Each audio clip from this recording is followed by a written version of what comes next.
बहुत सारे बच्चे क्लास 8 से क्लास 9 में आ रहे होंगे, उनके लिए भी एक बहुत ट्रांजिशनल पीरियड है कि हम मिडिल स्कूल से अब हाई स्कूल में आ गए हैं, ज़्यादा काम होगा एंड कहीं ना कहीं बोर्ड का प्रेशर हिट करना स्टार्ट करेगा। अब जो बच्चे 9th में थे उनके लिए तो ये 10-5 दिन की बस एक शांति बची है, फिर तो उनके ऊपर बोर्ड का डंडा शुरू ही हो जाएगा एंड फिर उनके पास तो 10th का प्रेशर पूरा ही आ जाएगा। हमें क्या लगता है कि हमें सीनियर्स ने बोला सैम्पल पेपर्स करने तो हम सैम्पल पेपर्स करेंगे, हमें सीनियर्स ने बोला हमें क्वेश्चन बैंक करना हम क्वेश्चन बैंक करेंगे एंड बहुत सारे एडिटर्स में, बहुत सारे पब्लिकेशंस में हम कभी कभी गलत बुक्स भी चूज कर लेते हैं एंड जो हमारी गीता माता होती है एनसीईआरटी, उससे भी हम बहुत ज़्यादा ही डाइवर्ट हो जाते हैं।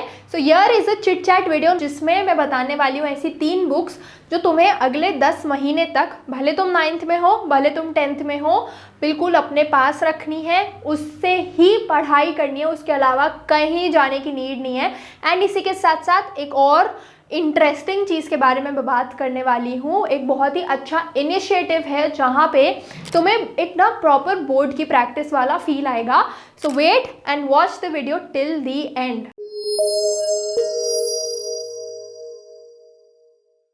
सबसे पहले हमारे पास आता है कि हमारी जो all in one guide book होती है बाय ओसवाल बुक्स, यहाँ पे ना तुम्हें जो एनसीईआरटी के कॉन्सेप्ट्स हैं, एनसीईआरटी की अब लैंग्वेज कहीं ना कहीं बहुत ही ज़्यादा ट्रिकी है, तो एनसीईआरटी की लैंग्वेज समझने में ना हमें कभी कभी बहुत टाइम लग जाता है एंड उस एक वर्ड में भी हिडन इतने मीनिंग्स होते हैं कि हम नहीं समझ पाते। तो इस सब चीज़ को, इस सब कन्फ्यूजन को आपको रिलीफ देगी हमारी all in one guide book by Oswal books. इस बुक की सीधा अमेजोन लिंक या इस बुक की सीधा बाय वाली लिंक आपको डिस्क्रिप्शन में दे दूंगी, आप विजिट करो, आप रिव्यूज़ भी देख लो, आपको बेस्ट रिव्यूज़ मिलेंगे बिकॉज ये एनसीईआरटी को बहुत सही तरीके में, बहुत सिंपल वे में ईज करके देती है। ठीक है, ये तो हमारा था पॉइंट 1। जब हम बात करें हमारी रेफरेंस बुक की, अगर हम बात करें हमारी एनसीईआरटी की ही ना, तो हम लोग क्या करते हैं, हम अपने सीनियर्स से बुक पास ऑन कर लेते हैं। बट बच्चे ये बहुत गलत चीज़ है क्योंकि सीबीएसई बार बार सिलेबस रिडक्शन कर रहा है, सीबीएसई बार बार सिलेबस चेंज कर रहा है एंड अगर आप ऐसे करोगे आप मे बी ओवर स्टडी कर लो एंड ऐसे टॉपिक्स भी पढ़ लो जिसकी आपको नीड ही नहीं है पढ़ने की। सो आप अपना इधर टाइम वेस्ट कर दोगे क्योंकि आपके पास लेटेस्ट सिलेबस नहीं है। पढ़ने होंगे 5 पेज, तुम पढ़ के बैठ जाओगे 10 पेज, तो ये गलत ही है ना एक तरीके से। एंड वहीं पे फिर वो 10 पेज एनसीईआरटी के रीड करने में, इंटरप्रेट करने में हमें और दिमाग लगेगा। So always stick by new editions ताकि कोई भी कंफ्यूजन नहीं हो एंड लेटेस्ट एडिशंस अब आउट होना स्टार्ट होंगे। सो अपनी प्रॉपर जो 24-25 वाली बुक्स हैं उन्हीं को परचेज करो। अब लास्ट में ना सब्जेक्ट्स आते हैं, जैसे हमारा इंग्लिश हो गया, हमारा सोशल हो गया। एनसीईआरटी में ना हमें बहुत सारे क्वेश्चंस नहीं दिखते, मतलब एक लिमिटेड अमाउंट ऑफ क्वेश्चंस दिखते हैं, बट एनसीईआरटी की जो लैंग्वेज होती है that will fetch you full marks. तो अब हमें क्या चाहिए, हमें एक ऐसा ना क्वेश्चन बैंक चाहिए जहाँ पे हमारे पास ऑल पॉसिबल क्वेश्चंस हो, हमारे पास सारे पॉसिबल क्वेश्चंस हो कि इन क्वेश्चंस के अलावा कुछ भी नहीं पूछा जा सकता।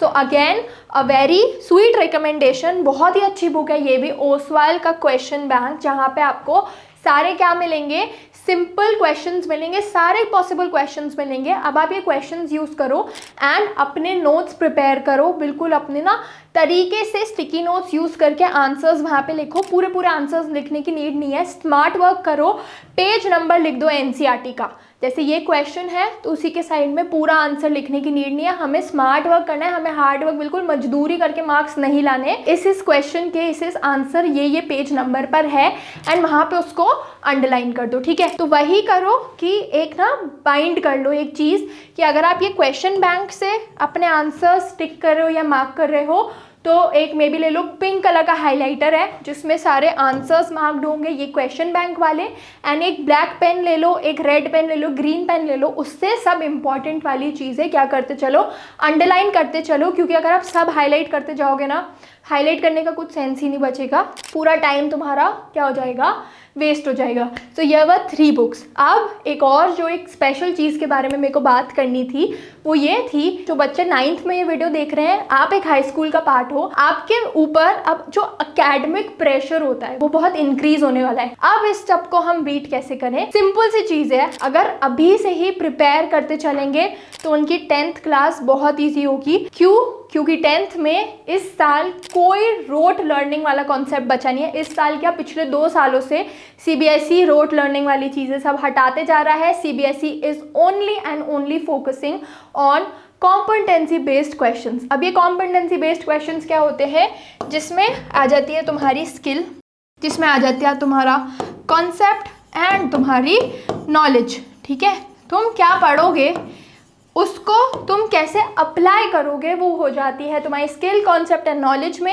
एंड इसी पे बनते हैं तुम्हारे कॉम्पिटेंसी बेस्ड क्वेश्चंस, मतलब डायरेक्ट क्वेश्चंस तो बिल्कुल एक्सपेक्ट ही मत करो अब। सो इसके लिए हमें हैबिट डालनी है to practice MCQs right away. 20 marks सीधा सीधा हमें NCERT से मिलते हैं MCQs के।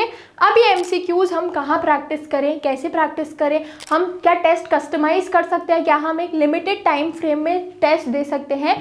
सो एक हैबिट डाल लो, जैसे जैसे चैप्टर ख़त्म हो वैसे वैसे विजिट करो oswal.io, जहाँ पे आपको उस चैप्टर के, उस पूरे चैप्टर के करेक्ट MCQs मिलेंगे with correct answers. And the cherry on the top is कि आपको इमीडिएट उसमें क्या मिलेगा, स्वॉट एनालिसिस मिलेगा कि आपने कहाँ गलती करी, योर पॉइंट्स टू फोकस, कि आपकी वीकनेस क्या थी एंड कहाँ पे आप इम्प्रूव कर सकते हो।